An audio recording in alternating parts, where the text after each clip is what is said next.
The $1.5 billion comeback, engineering secrets of Saudi Arabia's Jeddah Tower. For a decade, its silhouette has stood frozen against the Jeddah skyline, a stark concrete spine reaching just over a third of its intended, audacious height before suddenly stopping.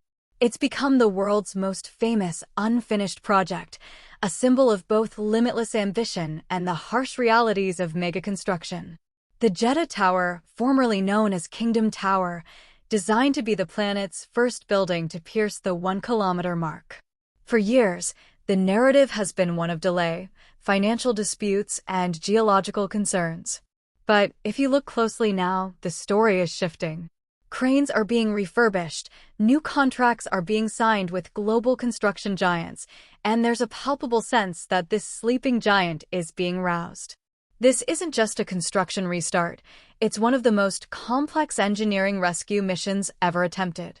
How do you resume building a skyscraper that has been static for years, in a harsh desert marine environment, using technology that has advanced since its original design?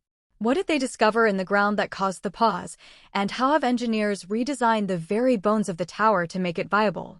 This is more than an update.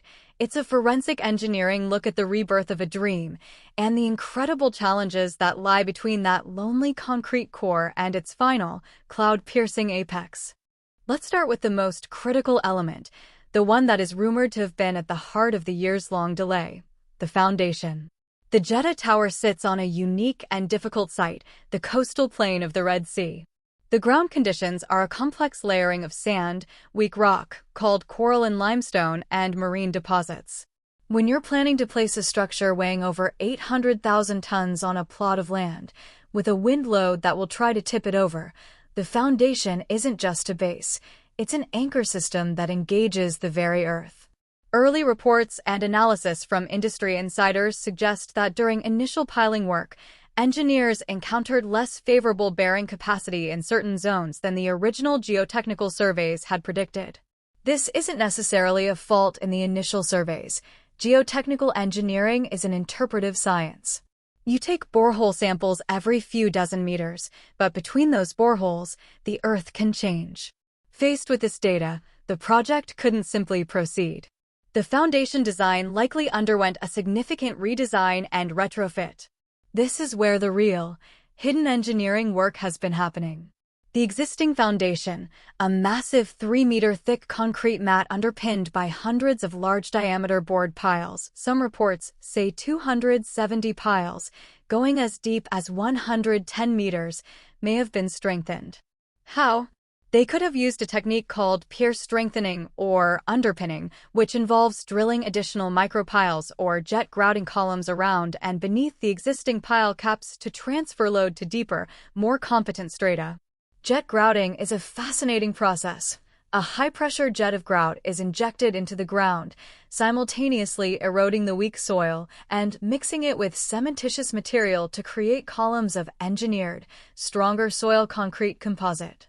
This work is slow, expensive, and invisible, but it is the absolute non-negotiable first step to ensuring the tower won't settle unevenly over its lifetime.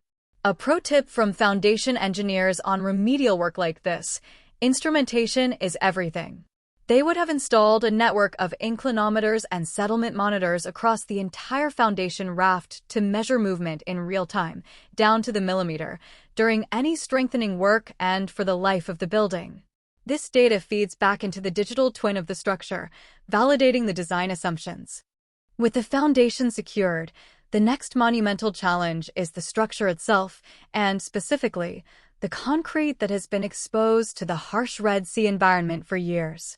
The existing core, which rises to about level 60, has been subjected to relentless sun, salt-laden air, and thermal cycling.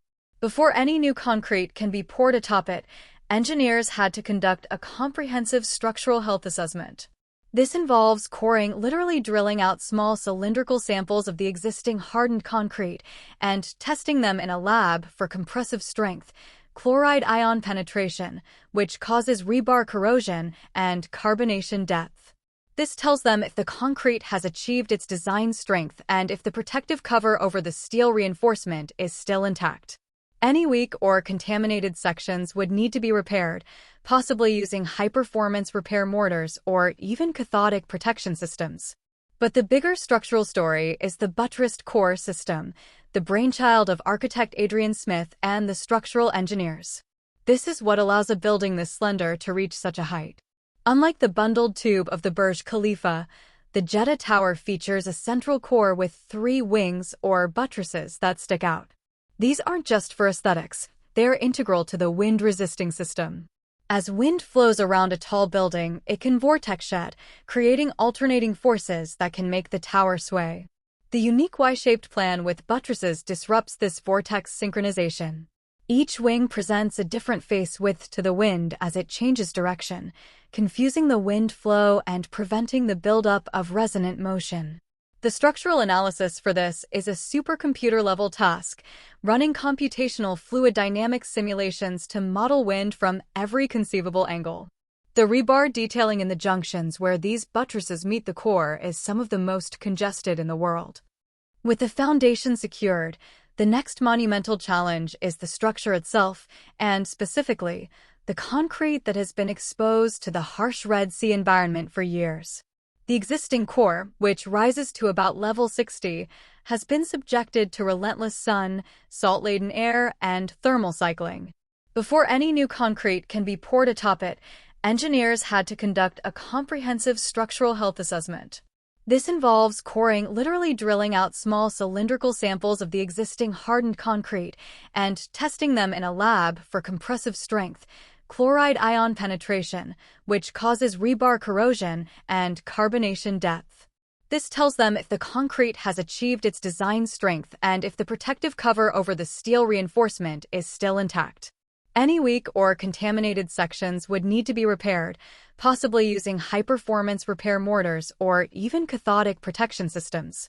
But the bigger structural story is the buttressed core system, the brainchild of architect Adrian Smith and the structural engineers. This is what allows a building this slender to reach such a height. Unlike the bundled tube of the Burj Khalifa, the Jeddah Tower features a central core with 3 wings or buttresses that stick out. These aren't just for aesthetics, they're integral to the wind-resisting system. As wind flows around a tall building, it can vortex shed, creating alternating forces that can make the tower sway. The unique Y-shaped plan with buttresses disrupts this vortex synchronization. Each wing presents a different face width to the wind as it changes direction, confusing the wind flow and preventing the buildup of resonant motion. The structural analysis for this is a supercomputer-level task, running computational fluid dynamics simulations to model wind from every conceivable angle. The rebar detailing in the junctions where these buttresses meet the core is some of the most congested in the world. Placing that steel correctly, with perfect concrete flow around it, is an art form in itself. The restart means remobilizing the world's most advanced climbing formwork systems. These self-climbing forms, which encircle the core and the perimeter columns, use hydraulic jacks to lift themselves and the working platform for laborers upward as each new floor is completed. Resuming this cycle after a long pause requires meticulous recalibration and inspection of every hydraulic line and safety system. Now, let's talk about the vertical logistics, how you actually build upward from where they stopped. The most visible sign of life at the site has been the work on the tower cranes. The cranes that were used to build the initial portion are likely fixed to the structure. To go higher, they need to be jumped. But you can't jump a crane until you have built a strong enough structure to support it. This creates a chicken and egg problem. The solution is a carefully sequenced dance. First, a smaller, mobile crane might be used to assemble components for a larger crane climb. The primary building method for the upper floors will likely be the jump form system for the core and a separate climbing system for the perimeter. Concrete pumping to a height of 1 kilometer is another frontier. They will use high-pressure, trailer-mounted pumps, like Putzmeister or Schwing machines, with a system of relay pumping. The concrete mix design is a secret sauce. It must be fluid enough to pump through kilometers of pipeline yet set with extremely high strength and low creep, long-term deformation under load. It will contain a cocktail of superplasticizers, fly ash, and microsilica. A common mistake is focusing only on compressive strength, For super-tall buildings, the modulus of elasticity, the stiffness of the concrete, is equally critical to control deflection. They will also employ vertical temperature control measures, using chilled water or liquid nitrogen to cool the mixing aggregates, because the heat of hydration from thousands of cubic meters of concrete pouring could cause thermal cracking, a fatal flaw. The restart also brings updated technology. Building information modeling has evolved dramatically since the tower's original design. The new teams will be working with a fully integrated 4D divided by 5D divided by 6 dBm model that not only shows the geometry but also sequences the construction, 4D, manages the cost, 5D, and plans for future facility management, 6D. This digital twin will be essential for coordinating the thousands of new components, prefabricated bathroom pods, curtain wall panels, and MEP modules that need to be sequenced into the rising structure with pinpoint accuracy. Finally, we must address the why now and the remaining challenges. The restart aligns with Saudi Arabia's broader Vision 2030 goals, shifting focus from oil to investment, tourism, and iconic development. Jeddah Tower is meant to be the centerpiece of the new Jeddah economic city. The financing and ownership structures have reportedly been resolved, with JC, Jeddah Economic Company, bringing in new partners and recommitting funds. But the challenges are immense. The global supply chain for specialized steel and high-performance glass is still strained. The logistics of delivering thousands of unique, curved curtain wall panels to a tight urban site remain a puzzle. And then there's the ultimate challenge, the elevators. To serve a kilometer-high building, elevator technology must leap forward. They will need double-decker, ultra-high-speed elevators with pressurized cabins to combat ear-popping pressure changes, and likely a system of sky lobbies where passengers transfer from express to local elevators. Companies like Cone and TK Elevator have been developing carbon fiber hoisting cables and multi-elevator systems that move both horizontally and vertically for such projects. In conclusion, the Jeddah Tower update is a story of resilient engineering. It's about forensic analysis of dormant concrete, the silent strengthening of foundations deep in the earth, and the remobilization of space-age construction techniques. The tower's hiatus may have been a blessing in disguise, allowing for the incorporation of newer safety standards, smarter construction tech, and a more robust financial foundation.